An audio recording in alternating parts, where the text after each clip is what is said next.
ಎಚ್ಚರಗೊಂಡ ರಾಣಿಯು ಪತಿಯ ಮುಖವನ್ನು ನೋಡಿ ಬಿಚ್ಚಿದ್ದ ತನ್ನ ಕೂದಲನ್ನು ಸರಿಪಡಿಸಿಕೊಂಡು ತಿಲಕವನ್ನು ಕೈಯಿಂದ ತಿದ್ದಿಕೊಂಡು ಎದ್ದು ಪತಿದೇವನ ಪಾದಗಳನ್ನು ಮುಟ್ಟಿ ಕಣ್ಣಿಗೊತ್ತಿಕೊಂಡಳು. ಆಗಲೇ ಎಚ್ಚೆತ್ತವನಂತೆ ಶತ್ರುಘ್ನನು ಮೇಲೆದ್ದು ಪ್ರಾತರ್ವಿಧಿಗಳಿಗಾಗಿ ತೆರಳಿದನು. ಅಂತೆಯೇ ಎಲ್ಲವನ್ನೂ ಪೂರೈಸಿ ರಾಜಕಾರ್ಯಗಳನ್ನು ಮಂತ್ರಿಗಳಿಗೆ ನೇಮಿಸಿ ಕಾರ್ಯಾವಸರವಿದ್ದುದರಿಂದ 1-2 ದಿವಸಗಳವರೆಗೆ ತಾನು ಊರಲ್ಲಿ ಇರಲಾಗುವುದಿಲ್ಲವೆಂದು ತನ್ನ ಪತ್ನಿಯಲ್ಲಿ ಸೂಚಿಸಿ ಬಿಲ್ಬಾಣಗಳನ್ನು ಖಡ್ಗವನ್ನು ಧರಿಸಿ ಉತ್ತಮಾಶ್ವವನ್ನೇರಿ ಯಾರಿಗೂ ಏನನ್ನೂ ಹೇಳದೆ ವಾಲ್ಮೀಕಿಯರ ಪುಣ್ಯಾಶ್ರಮದತ್ತ ಹೊರಟು ಹೋದನು. ಅಸ್ತಮನದ ಹೊತ್ತಿಗೆ ಸರಿಯಾಗಿ ಶತ್ರುಘ್ನನು 6-7 ತಿಂಗಳುಗಳ ಮತ್ತೆ ಪುಣ್ಯಾಶ್ರಮವನ್ನು ಸೇರಿದುದನ್ನು ಕಂಡು ಆಶ್ರಮವಾಸಿಗಳಿಗೆ ಆಶ್ಚರ್ಯವಾಯಿತು. ವಾಲ್ಮೀಕಿಯರು ಸಂಧ್ಯಾವಿಧಿಗಾಗಿ ತೆರಳಿದ್ದರು. ಶತ್ರುಘ್ನನು ಬಂದವನೇ ಸೀತೆ ಇದ್ದ ಬಳಿಗೆ ನಡೆದನು. ಆದರೆ ಅಲ್ಲಿ ಸೀತೆಯು ಇರಲಿಲ್ಲ. ಆಕೆಯು ಹೊರಗೆ ಹೋಗಿದ್ದಳು. ದೀಪದ ಬೆಳಕಿನಲ್ಲಿ ಆಕೆಯ ಮುದ್ದು ಮಕ್ಕಳು ನಗುನಗುತ್ತಾ ತೊಟ್ಟಿಲಲ್ಲಿದ್ದು ಕೈಕಾಲುಗಳನ್ನು ಆಡಿಸುತ್ತಿದ್ದವು. ಶತ್ರುಘ್ನನು ಓಡಿ ಹೋಗಿ ಅವರಿಬ್ಬರನ್ನೂ ಎತ್ತಿಕೊಂಡು ಮುದ್ದಾಡಿದನು. ಅವು ನಕ್ಕು ಇವನನ್ನು ನಗಿಸಿ ಪೂರ್ಣಾನಂದವನ್ನು ಬೀರಿದವು. ಸುಸ್ಪಷ್ಟವಾಗಿ ಬೆಳೆದು ವಯೋಮಾನಕ್ಕಿಂತಲೂ ಮಿಗಿಲಾದ ತೇಜಸ್ಸಿನಿಂದ ಕೂಡಿದ್ದ ಕುಶಲವರ ರೂಪವನ್ನು ಕಂಡು ಶತ್ರುಘ್ನನು ಹಿರಿಹಿರಿ ಹಿಗ್ಗಿದನು. ಅವರು ತಾವರಿಯದಿದ್ದರೂ ಆತ್ಮೀಯತೆಯನ್ನೇ ತೋರ್ಪಡಿಸುವಂತೆ ಅವನ ಮುಖದ ಮೇಲೆಲ್ಲ ಕೈಯಾಡಿಸಿ ಜೊಲ್ಲನ್ನು ಸುರಿಸತೊಡಗಿದರು. ಕ್ಷಣಕಾಲ ಮಕ್ಕಳನ್ನೆತ್ತಿಕೊಂಡು ಶತ್ರುಘ್ನನು ಅಮೃತಾನಂದವನ್ನೇ ಅನುಭವಿಸುತ್ತಿದ್ದನು. ಬಂದು ತುಸು ದೂರ ನಿಂತು ಅದನ್ನೇ ದಿಟ್ಟಿಸಿದ ಸೀತೆಗೆ ನಗು ತಡೆಯಲಾಗಲಿಲ್ಲ. ಕಿಲಕಿಲನೇ ನಕ್ಕು ಬಿಟ್ಟಳು. ಅದನ್ನು ಕೇಳಿ ತಿರುಗಿದ ಶತ್ರುಘ್ನನನ್ನು ಸೀತೆ ಎಂದು ಬಂದೆ ಏನೆಂದು ವಿಚಾರಿಸಿದಳು. ಅವನು ಮಕ್ಕಳನ್ನು ಮಲಗಿಸಿ ಸೀತೆಗೆ ವಂದಿಸಿದನು. ಅಲ್ಲದೆ ಲವಣಾಸುರನ ವಧೆಯನ್ನು ತಾನು ಅಲ್ಲೇ ನೆಲೆಯಾಗಿ ಅಭಿಷಿಕ್ತ ಆದುದನ್ನು ಒಂದೂ ಬಿಡದೆ ವಿವರಿಸಿದನು. ಸೀತೆಯು ತಾನೇ ಹೋಗಿ ಅವನಿಗೆ ಹಾಲು ಹಣ್ಣುಗಳನ್ನು ತಂದಿತ್ತು. ಇದು ಮಧುರೆಯ ರಾಜರಿಗೆ ಕಾಣಿಕೆ ಎಂದು ತನ್ನ ಸಂತಸವನ್ನೇ ವ್ಯಕ್ತಪಡಿಸಿದಳು. ಅವನು ಇದು ದೇವಿಯರ ದಿವ್ಯ ಪ್ರಸಾದ ಎಂದು ಸ್ವೀಕರಿಸಿ ಒಮ್ಮೆಲೆಯೇ ಮುಗಿಸಿಬಿಟ್ಟನು. ಅಷ್ಟರಲ್ಲಿ ಅಲ್ಲಿಗೆ ವಾಲ್ಮೀಕಿಯರು ಬಂದು ಸೇರಿಕೊಂಡರು. ಶತ್ರುಘ್ನನು ಅವರಿಗೆ ವಂದಿಸಿ ನಡೆದುದೆಲ್ಲವನ್ನು ಭಿನ್ನಯಿಸಿಕೊಂಡನು. ಪೂಜ್ಯರು ಶುಭವಾಗಲಿ ಎಂದು ಹರಸಿದರು.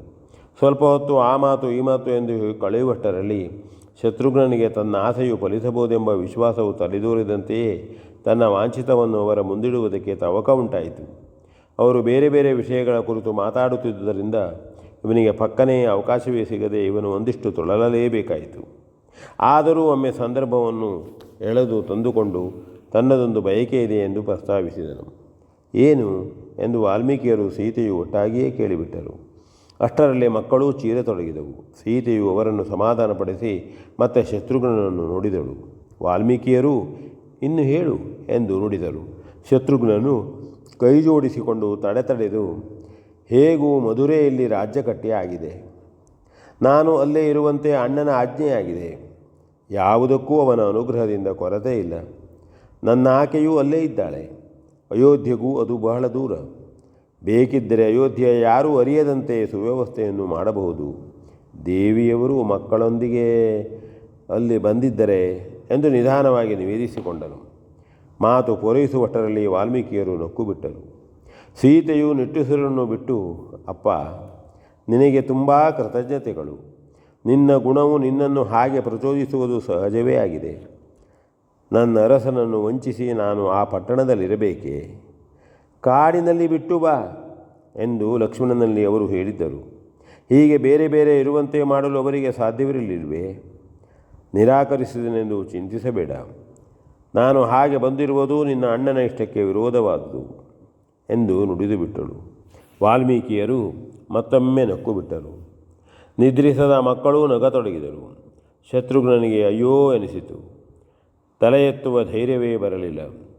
ಆಗ ವಾಲ್ಮೀಕಿಯರು, ವತ್ಸ, ನೀನು ಆಲೋಚಿಸಿದ್ದು ಸರಿ. ನಿನ್ನನ್ನೇ ನೀನು ತಿಳಿದುಕೊಂಡೇ ಅಲ್ಲದೆ ಶ್ರೀರಾಮ ಸೀತೆಯರನ್ನು ಮರೆತು ಬಿಟ್ಟೆ. ನಾನು ಹೇಳಿರಲಿರುವೆ, ಅವರನ್ನು ಪೂರ್ಣವಾಗಿ ಅರಿತುಕೊಳ್ಳದೆ ಅವರ ನಡವಳಿಯನ್ನು ಅರ್ಥ ಮಾಡಿಕೊಳ್ಳಲು ಸಾಧ್ಯವಿಲ್ಲ ಎಂದು ಸಮಾಧಾನ ಹೇಳಿದರು. ಶತ್ರುಘ್ನನಿಗೆ ಆಶಾಭಂಗವಾಯಿತು. ಮತ್ತೆ ಬೇರೆ ಯಾವ ಮಾತನ್ನು ಆಡದೆ ಅಲ್ಲಿಂದ ಕಾಲ್ತೆಗೆದು ವಿಶ್ರಾಂತಿಗೆಂದು ಮಲಗಿಕೊಂಡನು. ಕಣ್ಣಿಗೆ ನಿದ್ರೆಯೇ ಬರಲಿಲ್ಲ. ಬೆಳಕು ಹೊರೆಯುವವರೆಗೂ ಹಾಗೆಯೇ ಇದ್ದು ಮತ್ತೆ ಎದ್ದು ಪ್ರಾತರ್ವಿಧಿಗಳನ್ನು ಪೂರೈಸಿ ಸೀತೆಯ ಬಳಿಗೆ ನಡೆದು ಅವಳ ಪಾದಗಳ ಮೇಲೆ ತಲೆಯಿಟ್ಟು, ಈ ಹೊಸುಗೂಸುಗಳಂತೆಯೇ ನನ್ನನ್ನೂ ತಿಳಿದು ನನ್ನ ಅಪರಾಧವನ್ನು ಮನ್ನಿಸು ಎಂದು ಪ್ರಾರ್ಥಿಸಿಕೊಂಡನು. ಆಕೆಯು ನಗುತ್ತಾ ವ್ಯಸನ ಪಡಬೇಡ, ನನ್ನ ಕಷ್ಟವಿದೆಂದು ಬಗೆದು ನೀನು ಹೇಳಿರುವೆ, ದೊಡ್ಡದಲ್ಲ. ಆದರೆ ನಮಗೆ ಧರ್ಮವೇ ದೊಡ್ಡದು. ಅದಕ್ಕೆ ತಪ್ಪಿ ನಡೆದರೆ ನಿನ್ನ ಅಣ್ಣನಿಗೆ ನಾವೇ ಅಪರಾಧಿಗಳಾಗಬಲ್ಲೆವು. ನೀನು ನಿನ್ನ ಪತ್ನಿಯೊಂದಿಗೆ ಸುಖವಾಗಿ ರಾಜ್ಯವನ್ನು ಆಳು. ಆಗಾಗ ಇಲ್ಲಿಗೆ ಬಂದು ಹೋಗುವುದು ಉಭಯರಿಗೂ ದುಃಖ ಕಾರಣವು. ಆದುದರಿಂದ ಲಕ್ಷ್ಯದಲ್ಲಿಟ್ಟು ನೀನು ವರ್ತಿಸುತ್ತಿರು. ನಿನಗೆ ಶ್ರೀರಾಮನ ದಯೆಯಿಂದ ಸನ್ಮಂಗಲವೂ ಪ್ರಾಪ್ತಿಸಲಿ ಎಂದು ಹರಸಿದಳು. ಅವನು ಮತ್ತೆ ಮಕ್ಕಳನ್ನು ಎತ್ತಿಕೊಂಡು ಒಮ್ಮೆ ಮುದ್ದಿಸಿ ಹಾಗೆಯೇ ಮಲಗಿಸಿ ಸೀತೆಯ ಅಪ್ಪಣೆ ಪಡೆದು ಹೊರಟನು. ಮಾರ್ಗದಲ್ಲೇ ವಾಲ್ಮೀಕಿಯರ ದರ್ಶನವಾಗಲು ಅವರಲ್ಲಿ ತಪ್ಪನ್ನು ಮನ್ನಿಸುವಂತೆ ಪ್ರಾರ್ಥಿಸಿಕೊಂಡು ಹೋಗಿ ಬರಲು ಅಪ್ಪಣೆಯನ್ನು ಬೇಡಿದನು. ಅವರು ಅಪ್ಪಣೆಯನ್ನಿತ್ತು ಹರಸಿ ಅವನನ್ನು ಸ್ವಲ್ಪ ದೂರದವರೆಗೆ ಬಂದು ಬೀಳ್ಕೊಟ್ಟರು. ಶತ್ರುಘ್ನನು ಅಶ್ವಾರೋಹಿಯಾಗಿ ಮತ್ತೆ ತನ್ನ ಪಟ್ಟಣವನ್ನು ಹೊಕ್ಕು ಅರಮನೆಯನ್ನು ಸೇರಿದನು. ತನ್ನ ಆಸೆಯು ಪೂರೈಸಲ್ಪಡಲು ದೈವಾನುಗ್ರಹವಿಲ್ಲವೆಂದು ತೀರ್ಮಾನಿಸಿಕೊಂಡನು. ಆದರೂ ಕೆಲವು ದಿನಗಳವರೆಗೆ ಅವನ ಹೃದಯವನ್ನು ಅದೇ ಹಿಂಡುತ್ತಿತ್ತು. ಇದೇ ಆ ಜುಗುಪ್ಸೆಯು ಬಲವಾಗುತ್ತಿದ್ದಂತೆಯೇ ತಾನು ಪ್ರತ್ಯೇಕವಾಗಿ ಇರುವುದು ಉತ್ತಮವೆಂದು ಕಂಡಿತು. ಅಂತೆಯೇ ಅಯೋಧ್ಯೆಗೆ ಮತ್ತೆ ಹೋಗುವ ಯೋಚನೆಯನ್ನೇ ಬಿಟ್ಟುಬಿಟ್ಟನು. ಆದರೂ ಹೊಸ ರಾಜ್ಯದಲ್ಲಿ ಯಾವ ನ್ಯೂನತೆಗಳು ತಲೆದೋರದಂತೆ ದಕ್ಷತೆಯಿಂದ ರಾಜ್ಯಭಾರ ಮಾಡುತ್ತಿದ್ದನು. ಕಾಲಕ್ರಮದಲ್ಲಿ ಅವನಿಗೂ ಪುತ್ರಯೋಗವು ಪ್ರಾಪ್ತಿಸಿ ಸಂತಸವಾಯಿತು. ಅಂತೆಯೇ ಕುಶಲವರನ್ನು ಕಾಣಬೇಕೆನ್ನುವ ಆಸೆಯು ಕಡಿಮೆಯಾಗತೊಡಗಿತು. ಮನಸ್ಸು ಒಂದು ರೀತಿ ನೆಮ್ಮದಿಯನ್ನು ಹೊಂದಿತು. ಅನುಕೂಲೆಯಾದ ಪತ್ನಿ, ಸತ್ಸಂತಾನದ ಪ್ರಾಪ್ತಿ, ರಾಜ್ಯಾಧಿಕಾರ, ತಪಸ್ವಿಗಳ ಪೂರ್ಣಾನುಗ್ರಹದ ಒಲವು ಇವುಗಳಿಂದ ತುಷ್ಟನಾದ ಶತ್ರುಘ್ನನು ಉತ್ತಮರಾದ ಮಂತ್ರಿಗಳಿಂದಲೂ ಯೋಗ್ಯರಾದ ಅಧಿಕಾರಿಗಳಿಂದಲೂ ಪ್ರಾಮಾಣಿಕರಾದ ಹರದರಿಂದಲೂ ಉತ್ತಮೋತ್ತಮ ಕೃಷಿ ವಲಯದಿಂದಲೂ ಸುಪ್ರಾಪ್ತವಾಗತಕ್ಕ ಸೌಭಾಗ್ಯವನ್ನು ಹೊಂದಿ ಆನಂದಗೊಂಡಿದ್ದನು. ಕಾಲಕಾಲಕ್ಕೆ ಸರಿಯಾದ ಮಳೆಯೂ ಬೆಳೆಯೂ ಒದಗಿ ಬಂದು ಸಾಕೇತದ ಶ್ರೀರಾಮನ ರಾಜ್ಯದ ಸಂಕ್ಷಿಪ್ತತೆಯೇ ಮಧುರೆಯಲ್ಲಿ ನೆಲೆಸಿತ್ತೆಂಬಂತೆ ಕಾಣುತ್ತಿದ್ದಿತು. ಸಕಲ ಜನರು ಸರ್ವ ಸುಖಗಳನ್ನು ಹೊಂದಿ ಸುಯೋಗ್ಯರಾಗಿಯೇ ಸಂತಸಗೊಂಡಿದ್ದರು. ಶತ್ರುಘ್ನನು ರಾಜನಾಗಿ ಅದನ್ನಿತ್ತು ಅಂತೆಯೇ ನಿತ್ಯವೂ ಪಡೆದು ಸಂತಸಗೊಳ್ಳುತ್ತಿದ್ದನು. ಒಂದು ಕಾಲದಲ್ಲಿ ರಾಕ್ಷಸರ ಕೃತ್ಯಗಳಿಂದ ನೊಂದು ಬೆಂದು ಹೋಗಿದ್ದ ಮಧುರಾ ರಾಜ್ಯವು ಸುತ್ತು ವಲಯದೊಂದಿಗೆ ಇಂದು ಭೂಮಿಯಲ್ಲೇ ಸ್ವರ್ಗ ಸುಖವನ್ನು ಅನುಭವಿಸುತ್ತಿತ್ತು. ಅಂತೆಯೇ ಇದು ಶ್ರೀರಾಮನ ಅನುಗ್ರಹ ಎಂದು ಭಾವಿಸಿ ನಿತ್ಯ ನಾಮಸ್ಮರಣೆಯಲ್ಲಿ ಅಮೃತಾನಂದವನ್ನು ಅನುಭವಿಸುತ್ತಿತ್ತು. V N Bhagavata Baraballi.